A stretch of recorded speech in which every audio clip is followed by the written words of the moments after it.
Sekejap Tengok Kari pun pakai baju Melayu. Disebabkan ini hari raya, so kita kena prepare sepasang merah untuk Intan Jagat punya channel. Kari marah lah, dia tak nak pakai songkok. Hai penonton Intan Jagat, mari dengan cerita saya.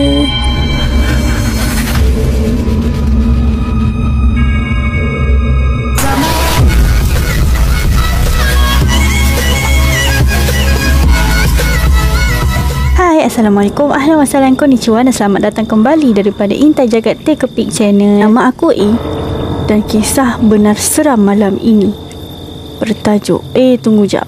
Sebelum tu aku ucapkan selamat Hari Raya Aidilfitri, maaf zahir dan batin pada tahun 2022 ini. Setelah 2 tahun kita tak dapat beraya, dan finally kita semua dapat beraya dengan meriah. Dan aku di sini adalah sebagai pencerita kepada channel ini.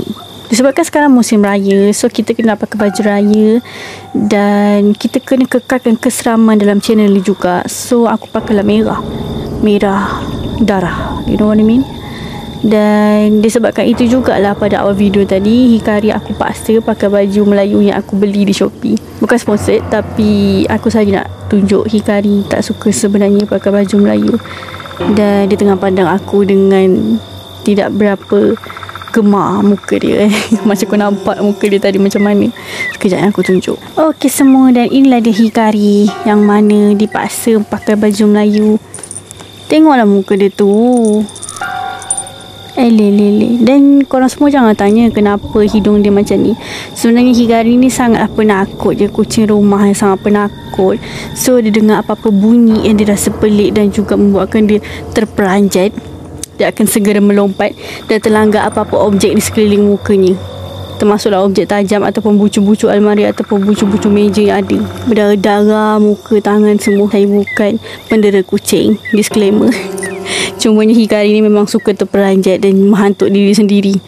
Banyak kali dah luka sana sini. Dah lah putih, susah nak jaga. Dah handsome, introvert, sama je macam tuan dia. Tengoklah, dia ada butang tau baju dia. Mana butang dia? Seksi kan Kari kan? Tontonlah Intan Jagat. Dah, pergi tidur. Kisah malam ini bertajuk bayi di tingkap, atau boleh kita katakan tajuk dia sebagai bayi. Sebelum tu, a'udzubillahi bismillahirrahmanirrahim. Okey, kisah ni aku akan buat dalam 2 part, which is malam pertama dan malam kedua pada tahun 2002. Kisah ni terjadi pada 20 tahun yang lepas, which is ini adalah sambungan kepada kisah adik aku Ahmad Albab pada video yang lepas. Kisah adik aku tu terjadi pada tahun 2001 waktu dia lahir dan semasa mak aku berpantang. Dan kisah ni pula terjadi pada next tahun depannya, iaitu 2002, di mana waktu tu aku dah pindah rumah, iaitu rumah yang aku tinggal sekarang ni. Dan untuk mana-mana yang tak tengok lagi aku punya channel, aku nasihatkan untuk korang tengok. Bukan sebab apa, supaya korang boleh faham dia punya susun atur jalan cerita dia tahu. Sebab video sebelumnya aku buat random je, maksudnya tahunnya berselang-seli, tak kisah apa tahun apa, sebab sebenarnya kisah benar daripada hidup aku dan hidup kawan-kawan dan juga family aku sendiri. So aku just cerita balik mengikut apa yang aku ingat berdasarkan kisah-kisah yang terjadi. Tapi mostly dalam cerita ni adalah mak aku punya experience lah, mak aku punya pengalaman. Sebabnya pula aku bebelkan dah 4 minit.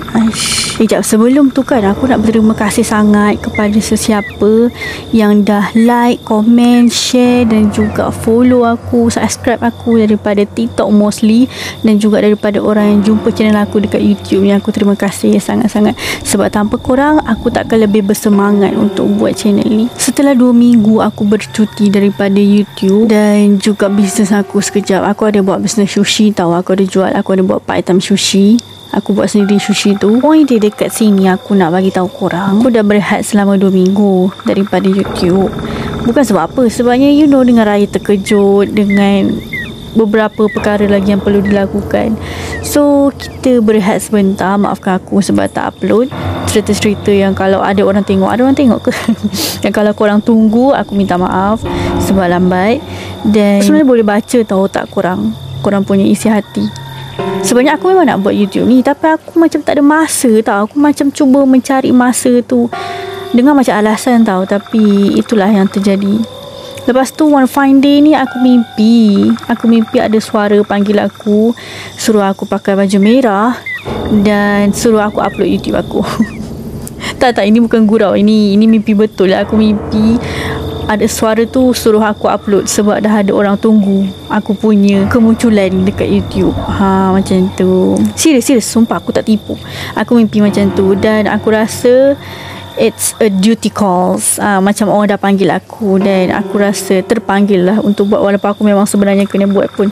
Okay, aku ni baby lagi banyak-banyak. Okay, I'm so sorry. Aku minta maaf lah sebab aku selalu baby dalam aku pun channel. Sebab aku memang macam ni. Kalau korang rasa video ni panjang, korang boleh skip kepada cerita aku terus Tapi kalau boleh janganlah skip. Dengarlah aku bebel. Aku bukan selalu bebel dekat korang macam tu. Kisah ni terjadi dekat rumah aku yang sekarang. Time tu adik aku baru setahun. Video Ahmad Albab yang lepas, adik aku menangis sepanjang waktu mak aku berpantang. Dan Alhamdulillah setelah selesai perkara tu, kita orang pun setahun selepas tu berpindah ke rumah baru ni, which is yang mana rumah ni adalah beberapa langkah kaki sahaja daripada rumah sewa tempat mak aku berpantang sebelum ni. Rumah sewa yang mak aku sewa sebelum ni tu adalah rumah sewa atuk aku, dan mak aku tinggal situ selama 5 tahun setengah. Pada tahun 2002 mak aku pindah dekat rumah ni, dan rumah ni adalah hasil buatan parents aku sendiri, 2 orang, yang mana tak ada orang lain pun yang tolong. Kalau ada pun diorang just tolong sikit-sikit je, tapi kita orang tak bayar sesiapa. Bukan kita orang lah, kiranya parents aku tak bayar sesiapa pun untuk buat rumah ni, melainkan diorang berdua sahaja yang menggunakan titik peluh daya usaha diorang untuk naikkan rumah ni.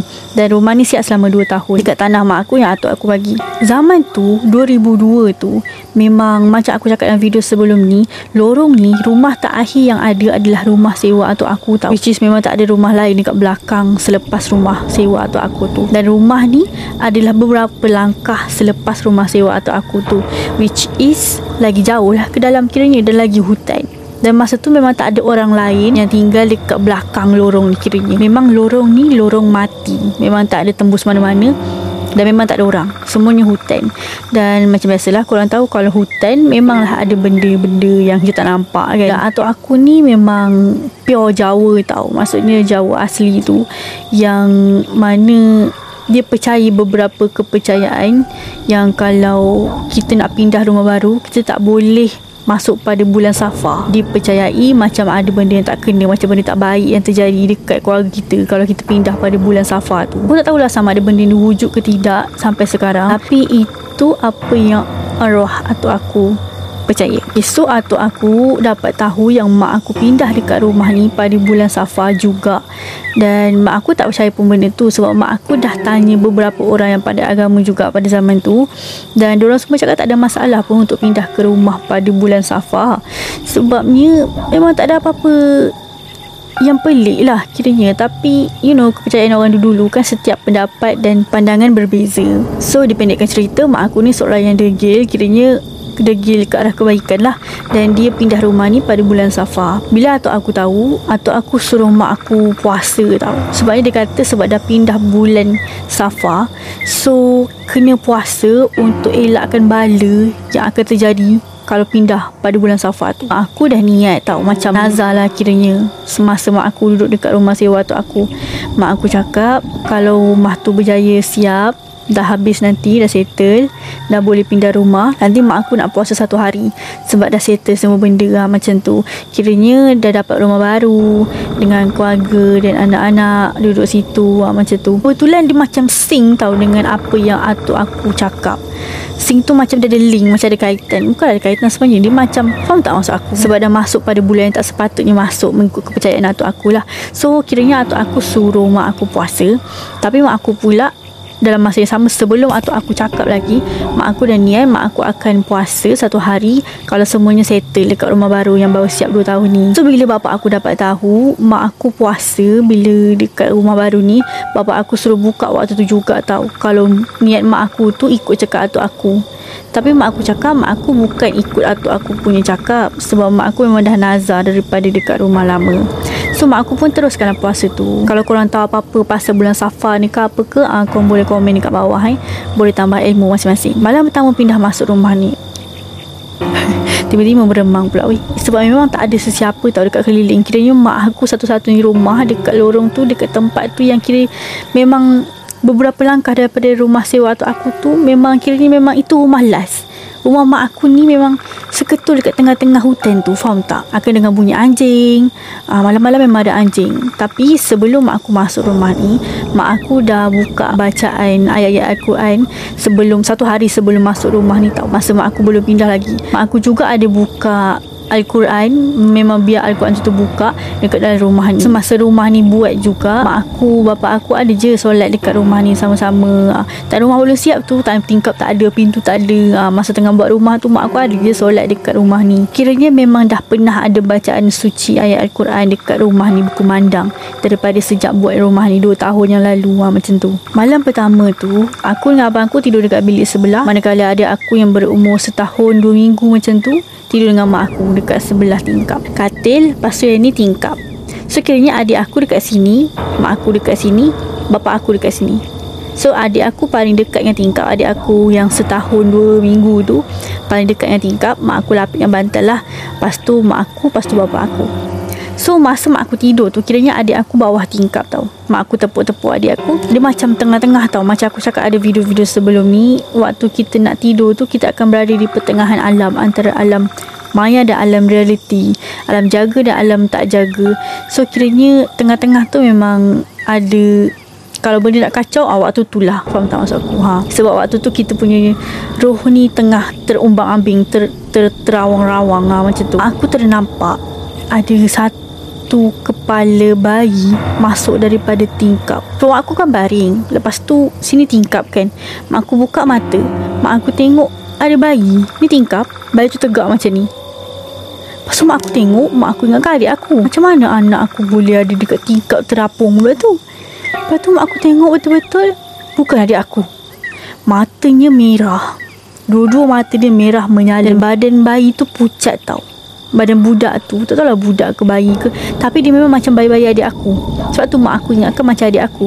Tapi adik aku kecil je tau. Adik aku macam memang kecil je orangnya. Bukan badan adik aku, lagi besar daripada badan adik aku, tapi umurnya lebih kurang. Kalau tengok daripada rupa dia lah, walaupun rupanya tak memberangsangkan sangat macam manusia kan.